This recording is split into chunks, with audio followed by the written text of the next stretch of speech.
I have a problem. I buy cars.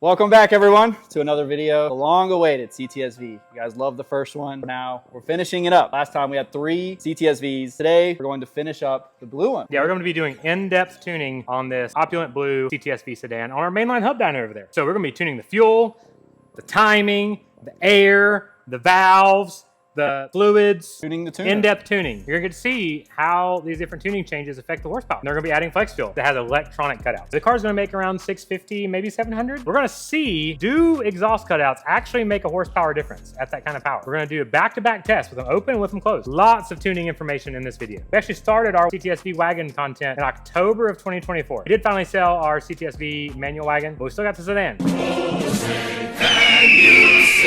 So we're gonna finish up testing on it, and we finally got to rate it. We got to see, is this the best daily driver ever built? Did Cadillac build the best daily driver in 2009? And is it still the best daily driver in 2026? So we're gonna find out today. Dalton is starting, put the car on the dyno. The blue looks good here. Almost as good as that green BMW, maybe? Up there. I've been street tuning this thing, put about 100 miles on it since we installed the flex fuel sensor and the upgraded fuel pumps. And it's been running pretty good. There's a little issue, which we might actually pull an injector out. Previous owner told me it had fuel injector clinic 1000s, but the tune data that was in the car, not for fuel injector clinic 1000. I tried putting fuel injector clinic 1000's injector data in there. It ran like terrible. Ran like terrible, that's a great word. I've basically been trying to tune it with the data that's in there. It's got a weird kind of little fuel thing. Injector flow is based on pressure. With the upgraded fuel pumps, sometimes will spike fuel pressure on the initial hit, cause it to go rich for a second, and then it kind of tapers out. Basically been playing with the injector scaling data, well as just tuning the overall fuel curve with speed density and the mass airflow sensor. Hopefully get that perfectly dialed in on the dyno. See if it makes 700 wheel horsepower. Daily driver, 2000 horsepower. When you're on a dyno, make sure you always turn off the traction control. Not your front wheels might do a wheelie. Just kidding, I don't really know what it'll do.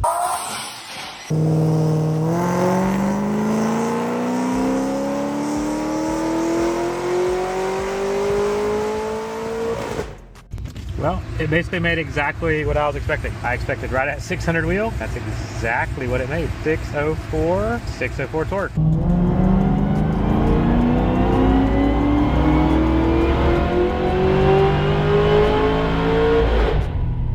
Wow, look what Dalton found. They haven't made 850s in a while, actually. Not fuel injector clinic, for one, which is what he said, FIC, and he said 1000s. Completely different brand and completely different size. So explain to the people, when people come in for me to tune their car, and they're like, I don't know what injectors it has. Why can't a tuner just figure that out? Like, why does it matter? Can't really look down there and see. Got to do a little bit of labor to get to it. So you're saying we should charge them extra for this? Oh, definitely.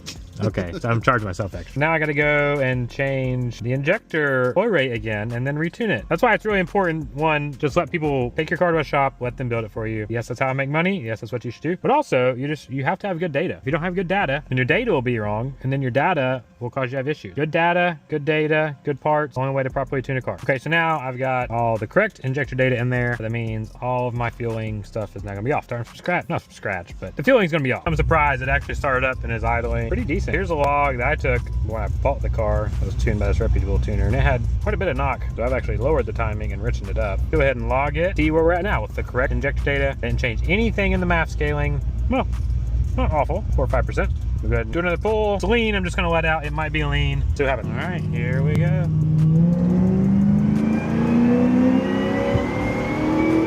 Pretty lean, so I let out. All right, so I'm gonna give you guys a quick introduction into basic tuning principles. Like, guys, I've been tuning full time for over 10 years now. A few of the ideas we talked about may be unknown to some of you. Tuning is basically me plugging up my computer to the car's computer and changing parameters. Two of the main parameters we change are fuel and timing. Fuel is how much fuel is being injected into the engine. So you have basically 2 ideas. You have RIT, which is more fuel. If you add more fuel, you make it rich. If you remove fuel, you make the vehicle leaner. You make the air fuel mixture leaner. We have this little gauge in the car called a wideband, and it's one of the most important tuning tools. It tells you how rich or lean the air-fuel mixture is. When you're using an engine, higher the RPM, the higher the heat, especially if you add boost with a supercharger or turbo, you are increasing the cylinder pressure. You are increasing the heat, and you need more fuel to cool it down. And then we talk about timing. Timing is when the spark plug actually ignites the air-fuel mixture. So depending on what cycle you're at in the cycle the engine is. Typically, with more timing, you typically can make more horsepower. If you add too much, you get crazy cylinder pressure, which is called knock or detonation, and that actually kills your engine. What we're trying to do is get as much horsepower without having knock. The goal is to eliminate knock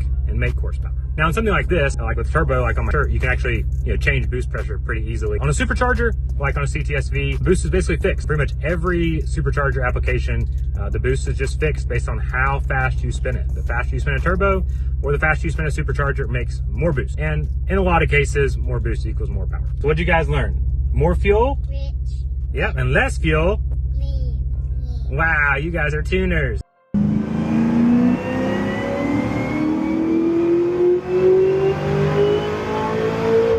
So I'm sure you saw it's a little lean, up to about 5,000, then it richened up basically right on target. Surprisingly, the car picked up 34 horsepower. 34 horsepower at 6,500 RPM. Blue was the baseline, red was the new injector data. Well, we started to do a pull and it was lean, so I let out. Yellow is less timing, no knock, proper injector data. We still got some work to do on the fueling, so we're getting there. Okay, so we added 2 degrees of timing, got quite a bit of knock. 1 count and 1 cylinder be okay, but I mean, we're getting 2 counts there, another cylinder, big spike, multiple cylinders. And here again, you can see multiple cylinders. And the car picked up 20 horsepower across the board, 18, 21. Up top, it picked up a little bit more just because I leaned it out a little bit. There actually wasn't really any knock up top, but I definitely don't think the car needs this timing. 93, just having a safe, fun daily driver, like this knock isn't worth 19 to 20 horsepower. We'll pull that back out, maybe leave 1 degree in it up top, see what it does.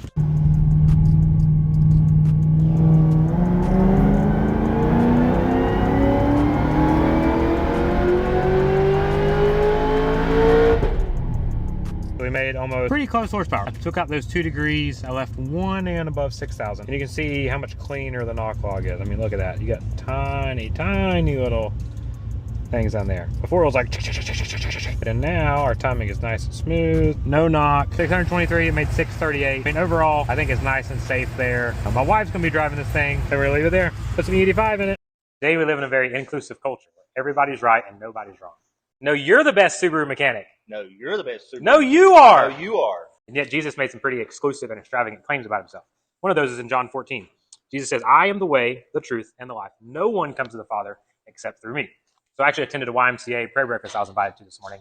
And a lady who's a reverend stood up and thanked God that all Americans from different faiths, Hinduism, Islam, and Christianity could all pray to God. And yet in Isaiah, God says, I am God and there is no other. I am God and there is none like me.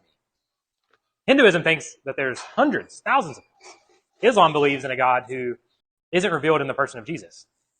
Yet Jesus said, unless you believe that he is God, you will die in your sins. There are lots of religions and worldviews that claim they can put you into fellowship with God. Yet Jesus says he is the true vine. The only way to be connected to the Father is through the Son. And he gives us his Spirit so that we can understand it. Elijah is finishing up the tune on 93. And I just want to say for a moment that these cars have completely blown my mind. I personally have 2 Subarus. I love imports. I love Japanese cars, but man, these domestics are fantastic. You can literally do anything you want in these cars. Literally, Elijah took his whole family to Royal King, got 600 pounds worth of stuff, threw it in the hat, probably strapped his deer on top of the car as well, and drove home. Now, like every car on the road, all cars have issues. We have definitely had issues with these cars. We've had to change wheel bearings, we've had to change spark plugs, we've had windshield wiper issues, we've had battery issues. I want to see it. Do it for the gram. But despite all of that, these cars have completely blown my mind. I'm very impressed. So Elijah told me to put some E85 in it. We're gonna go do that, and he's gonna finish up the tune on E85.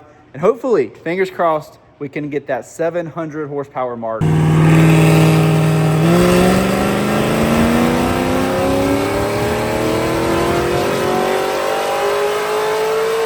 All right, so here's our baseline. It was already picking up some knock on the baseline. It was a little rich up top. 2 more degrees of timing, it made 638, but on 93, I want some margin, and it's starting to tickle the knock sensor, so it's not really worth 14.57 horsepower. Over our baseline, tune on it before me, no longer have knock. We also have 42 more horsepower at 6,600 RPM. Literally running 4 degrees less timing in parts of the mid-range. We lost 5 horsepower, but there's no knock now, and it runs better. What do you think it'll gain with the E85? 84 horsepower. 84. I'm gonna say 60. 63.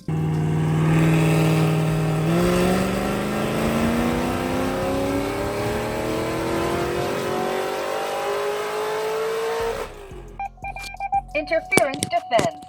Active. Yes. I'm glad you figured out the injector data. Runs great. But yeah, I'm basically finished up with 93. So it's time for you to put some E85 in it. Basically 620, made like 636. But I left it a little safe so my wife can do nasty burnouts.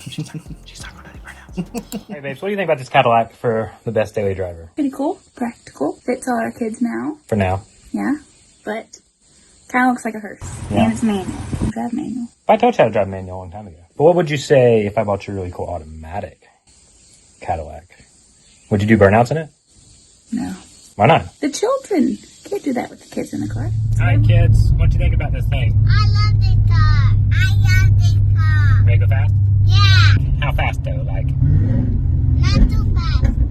that fast? Not too fast. Think of the children! It's way more practical than the other two-seater cars that I don't have that many. all our family can't fit in. Well, we were both pretty close. Depends on if you add 2 degrees of timing or not. Over our 93 baseline, up 60 horsepower without any tuning changes. So basically the tune I had it in on flex fuel, just added ethanol. We added 5 gallons, which got to E60, and I picked up 60 horsepower. Add a little bit more timing and it went up 10 horsepower. Doesn't really want much more timing. 691! It's so close to 700 horsepower for a daily driver, for a girl, or if you're a guy and you don't know how to drive a manual. Oh, we should try now. We could add ice, but my ice maker's in the RV and that's a lot of work. I think the better option is to open up the exhaust cutouts. See if the exhaust cutouts gain us 9 horsepower. So bypass the mufflers, straight, no back pressure.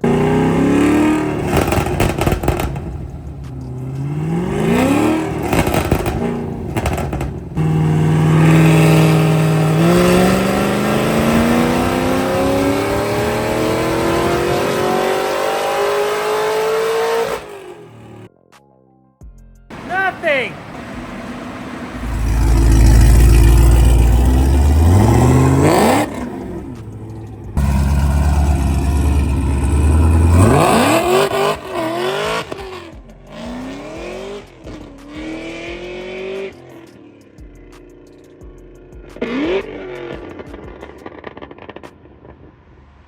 Well, it's time. It is time. How many SMGs per gallon, miles per gallon is this 2012 CTS-V worth? I think a whole lot. So, as a reminder, we did 4 main categories. Cool or fun? How cool and how fun is the CTS-V? Well, it has a burble pop tune and shoots lots of fireballs, very loud, and it's pretty fast. Do your friends want to ride with you in it? Yes. 100%. We're going to give it just a 10.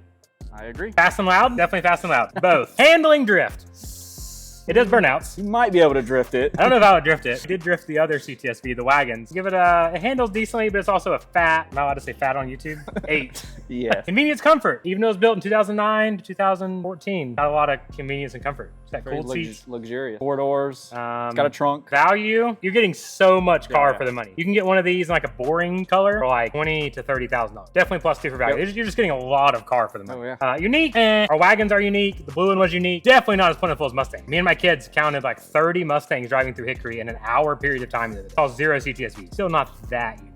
You still find them. What is that total? 38. Woo. Is that might be our highest? Actually, the BMW scored a 33.8. Wow, we destroyed it. Take that, Germany. America. American muscle. We're in America. We're American because you're in America. In conclusion, Cadillac CTS-V is an amazing car. Oh, yes. Tons of value. It's a little dated compared to the newer stuff. Like, there are newer things, timeless. They've held their value. Car is only worth what people are willing to pay. And if people are still willing to pay the money they could buy one for 7, 8 years ago, then it's a good car. That is true. So, is it the best daily driver, or do you think there's another one we can find? It's gonna be hard to beat. I know. A few more to test. So, stay tuned. Thanks for watching.